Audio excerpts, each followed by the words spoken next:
Are you being able to hear okay?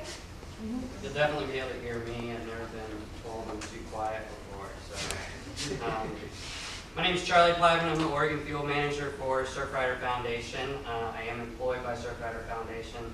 I work for our volunteers, our members here in Oregon. We have chapters up and down the coast, from Astoria all the way down to Curry County and in Portland. And I work with our chapters on issues, campaigns, and other programs that they have. And for some time now, our Newport chapter here in Newport had a lot of concern with the Georgia Pacific's pulp mill permit, specifically with some of the findings of the Department of Environmental Quality, which led to some of the things that Carl touched on, which was the petition to reconsider that permit in 2006. I'm going to try and give you a little bit of background on the Nye Beach community and why we care so much about this area, why it's an interest to our members and our chapter. Going back to the 1800s, this area where the Georgia Pacific outfall is at is just off of Nye Beach, and it's been a very, very popular recreational destination. In fact, it was a resort at one time. A guy named Henry Milthorne was actually President Hoover's stepfather. Built the first sea bath here. He was encouraged by the benefits of healthy living from a seaside community. And so he built a sea bath sanatorium here.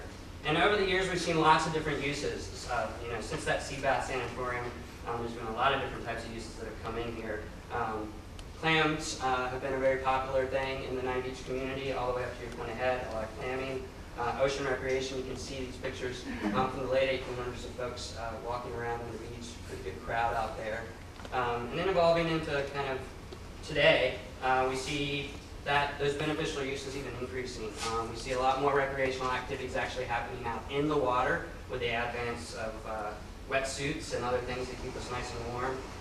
Clamming, very, very popular. And then there's the historic Nye Beach business community, which really depends on a thriving, healthy ecosystem around them. So what is this about? This is a slide actually from one of our members who presented this to our board a few years back, and I like this slide, and so I thought I'd bring it out for this conversation. For us, it's about place, first and foremost. This is, as I mentioned, it's a rich place. Both ecology and economics and culture are important to us. And so a major piece of that is conserving that ecology, that economic vibrance in the culture. And we do that through collaboration, we do that through activism. Reducing impacts of a specific activity. What we're looking at here is a very specific activity. Georgia Pacific has a need to discharge their waste off of Nye Beach, is where that happens, and we're looking to reduce those impacts of that specific activity. So it's really about, for us, trying to make a permit better and reducing waste. Finally, it's really about affecting statewide policy and management. When we look at the grand scheme of how our nearshore is managed with respect to ocean water quality, there's not a whole lot going on for monitoring. We have one program in the state of Oregon for ocean water quality monitoring that the state actually runs, and that's a beach monitoring program, and they do that for bacteria. But outside of that, all of the research and everything that's being done in the nearshore isn't really within our state agencies. It's actually through research institutes, folks like Jack Barth and PISCO and COAS, a lot of other great groups out there doing work. I'm going to be speeding along really fast here, so I'm sorry if it sounds like I'm on speed. I'm really not. I'm just trying to get through this and hammer out everything. The permit process and Surfrider's engagement. This has been a very, very lengthy process, kind of moving at glacial speed, and it started back in 2001. I think Carl did a nice job of kind of highlighting a lot of the real specific points. I'm just going to go generally here and mention, it started off 2001 was when the permit expired, and GP went ahead at that point and timely filed for renewal. What we're talking about here today is an MPDES permit. MPDES stands for National Pollution Discharge Elimination System, and that's just what we call, under the Clean Water Act, that's what we call our system, more or less, and maybe Steve will touch on that a little bit more, for how the state permits discharges. At that time in 2001, it caused a fair amount of public concern, and then in 2006, DEQ went ahead and reissued the permit. And as Carl mentioned, there were a lot of things that sort of happened in between. There was a lot of opportunity for folks to sort of voice their concerns, and a lot of folks really did come out and do that. But what we found was that in that 5-year lag, we had a time between 2001 and 2006, we really just exacerbated the issue. People felt like they weren't heard. The permit was reissued. There was a lot of time for people to come and go in and out of the issue and not really understand what had happened in all those intermediary steps. Addressing and reading through a permit is a very, very lengthy thing and not something easy for the layman to pick up. And so even just explaining this to you guys today took a lot of thought for myself, and I know for Steve, really wrestled over a lot of the technical stuff that he's going to be presenting as well.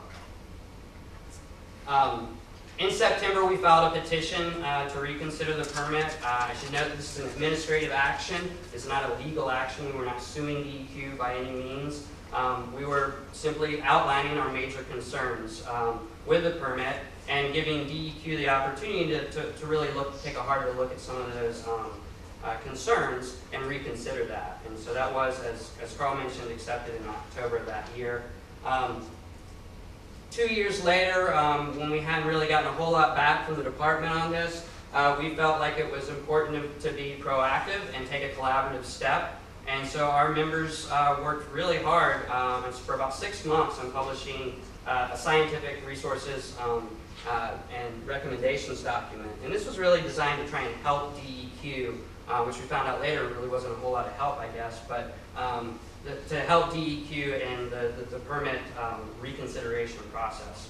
And finally, in 2009 is when DEQ issued the permit, reissued that, and that had some changes, and we're going to talk a little bit more about that. So I just wanted to give you kind of the scope, because a lot's happened in 9 years, and this doesn't even include all the many, many meetings that have happened in between, and the other processes that are happening as well. Kind of in response, I want to jump back to 2006, in response to some of the comments upon the permit reissue back in 2006, we had a lot of concerns. One, what we heard from the department was that there was a lack of resources.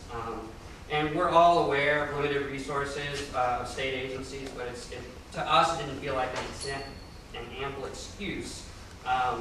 Particularly given the volume of wastewater that was coming out here and the number of concerns of folks in the community. And so we didn't feel like it was okay just to hear we can't do that, which is what we were kind of hearing from DEQ. And then we were also hearing the perpetual kind of permitting rut of this is what we always do and we're not going to change unless we get sued on it. These are direct quotes actually from public meetings, and so this was really concerning to us in 2006 when we got this back. And we were like, well, we can collaborate here or we can sue them. And it almost felt like at that time like we were being invited to sue the department. And instead, we took another path and said, you know what? I think that we can step back here, let's reevaluate this issue, let's give the department, particularly since they're limited in resources, ample opportunity to really evaluate this, and let's file a petition to reconsider this permit. So along with about 4 or 5 other environmental